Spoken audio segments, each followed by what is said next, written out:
بطبيعة الحال الاستقالة ممكن بتيت انتروديكسيون. الاستقالة تاع فاجأنا فيها كانت تاع كارثة. لا ريسبونسابيليتي elle revient à la personne اللي ديسيداو. مانيش عارف شكون هذا المسؤول هذايا اللي ديسيدا.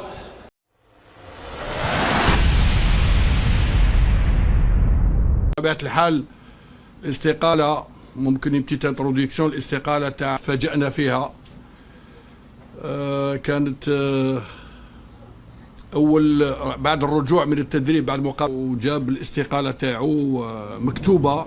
اذا كان فكر فيها وجابها مكتوبه من البيت تاعو. دخل المكتب تاعي وقدم لي الاستقاله.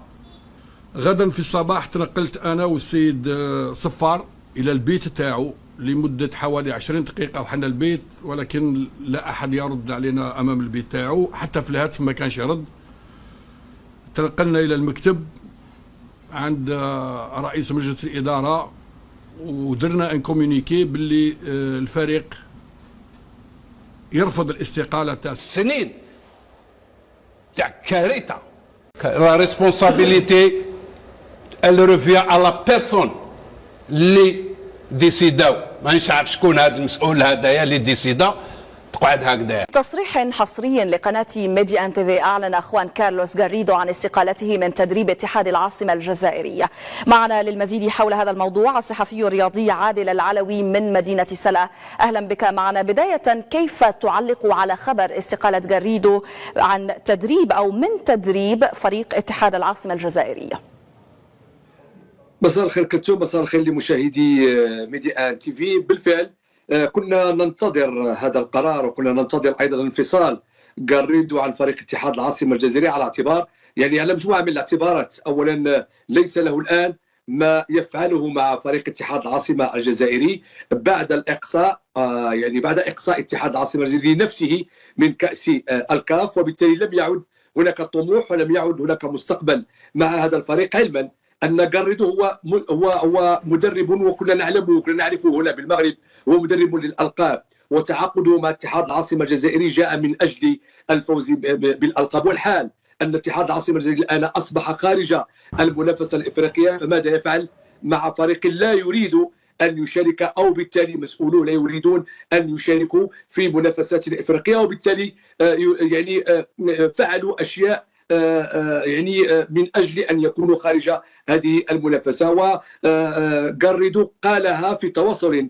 مع ميديا ان تي في على أنه فعلا قرر الاعتزال أو قرر الطلاق بينه وبين اتحاد العاصمة الجزائري، وإن كان الفريق ينفي ذلك عبر أخبار زائفة، كما كان يروج لأخبار زائفة على أساس أنه لم يتم إقصاؤه من منافسات كأس الكاف أمام الفريق النهضة البركانية. ولكن الحقيقة هي أنه غاريدو أصبح خارج أسوار فريق اتحاد العاصمة الجزائري. طيب، برأيك هل كانت الإشادة بالبنى التحتية المغربية النقطة التي أفاضت الكأس وعجلت برحيله من الجزائر؟ يبدو ذلك، وأيضا على أساس أنه قد تحدث بلهجة المدرب الطموح، وبلهجة المدرب الذي يريد لعب مباراة الإياب. كان يمني النفس بأن يلعب فريق اتحاد العاصمة الجزائري مباراة الإياب، وبالتالي أن يظهر مهارات هذا الفريق، وأيضا هوية أو بصمة هذا المدرب على الفريق الجزائري خلال مباراة الإياب. ولكن القرار مسؤولي اتحاد العاصمة الجزائري، والقرارات ربما الغير مفهومة والغير مبررة رأى فيها المدرب غاريدو على أنه شيئا ربما أنه لا يستطيع أن يكمل مشواره الاحترافي مع هذا الفريق. زيد على ذلك على أنه يعرف المغرب، وسبق له أن درب بالمغرب ويعرف البنية التحتية، ولكن تفاجأ أيضا بأشياء أخرى ربما غابت عنه في الفترة التي غاب عنها المغرب، وبالتالي أبرزها في تصريحاته ربما أزعجت مسؤولي الاتحاد العاصمة وأزعجت المسؤولين هناك بالجزائر، مما كان سببا في ردة فعل ربما يعني انزعاجيه وانفعاليه، وربما كانت نقطه التي افضت الكاس بين المدرب غاريدو وايضا فريق اتحاد العاصمه الجزائري. ولكن تبدو الامور اعتقد هي واضحه وضوح الشمس، ولا مجال للاختباء، ولا مازال للاخبار الزائفه، او لا مازال ايضا يعني ردة فعل اخرى من خلال تصريحات مضاده لا تمت الى الحقيقه بصله. نعم، الصحفي الرياضي عادل العلوي، شكرا لك على كل هذه الاضاءات، كنت معنا مباشره من مدينه السلا. شكرا جزيلا لك. تكشف جديد قضية قميص النهضة بركان.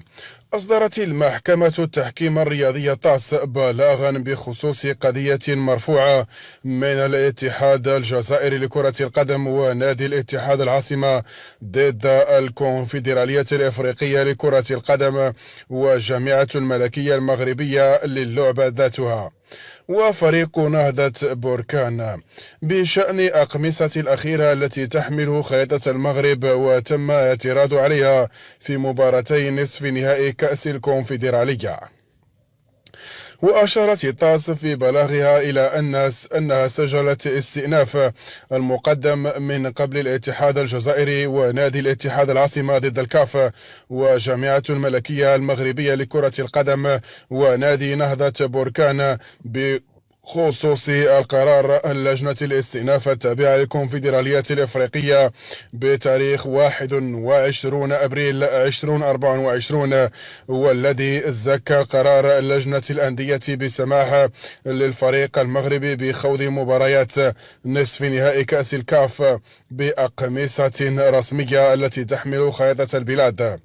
وأبرز البلاغ أنه بجانب الاستئناف الذي تقدم به الاتحاد الجزائري والاتحاد العاصمة، تقدم طرفان بطلب استعجالي للتعليق وتنفيذ قرار لجنة الاستئناف الكاف، موردا أن هذا الطلب تم رفضه من قبل رئيس القسم الاستئناف بمحكمة الرياضية في 26 أبريل 2024، أي قبل يومين من موعد مباراة الإياب في ملعب البلدي ببركان.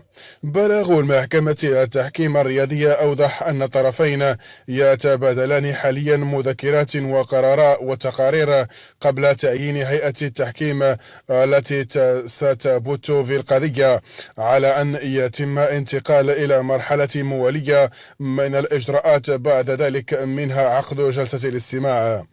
وأكدت المحكمة في هذا الصدد أنه لا يمكنها تقديم أي تفاصيل إضافية بخصوص الموضوع ولا جدول الزمني لإجراءات، على أن يتم الإعلان قرار النهائي بعد انتهاء مراحل التحكيم بين أطراف المعنية. جدير بالذكر أن إياب نصف نهائي كأس الكونفدرالية الإفريقية الذي كان مبرمجا الأحد الماضي بالملعب البلدي في بركان لم يجرى بسبب امتناع نادي الاتحاد العاصمة الجزائري عن خوض اللقاء بداعي وجود خريطة المغرب على القميص نهضة بركان، كما أن مباراة الذهاب لم تجرى أيضا بعد احتجاز السلطات الجزائرية أقمصة الفريق المغربي في المطار هواري بومدين لسبب نفسها. لتعلن الكاف فوز نهضة بركان في المباراتين بحصة إجمالية 6-0. أعلن خوان كارلوس غاريدو في تصريح حصري لقناة ميدي وان تيفي عن استقالته من تدريب اتحاد العاصمة الجزائري. ويأتي استقالة غاريدو عقب إعلان لجنة الأندية التابعة للاتحاد الإفريقي لكرة القدم عن خسارة فريق اتحاد العاصمة الجزائري الذي كان يقوده المدرب الإسباني ب3 أهداف دون رد، وإحالة الملف على لجنة الانضباط لاتخاذ الإجراءات التأديبية الإضافية المحتملة. إقحام السياسة في الرياضة بطريقة خاطئة هدرت كل مجهودات المدرب الذي قام بكل ما بسعه للوصول بالنادي إلى مباراة النصف النهائي، إضافة إلى اعترافه بالبنيات التحتية للمملكة المغربية وجمالية ملاعبها أدت إلى احتدام الصراع مع عسكر الجزائر الذي سعى لتوظيفه في إطار غير رياضي ليقرر استقالته.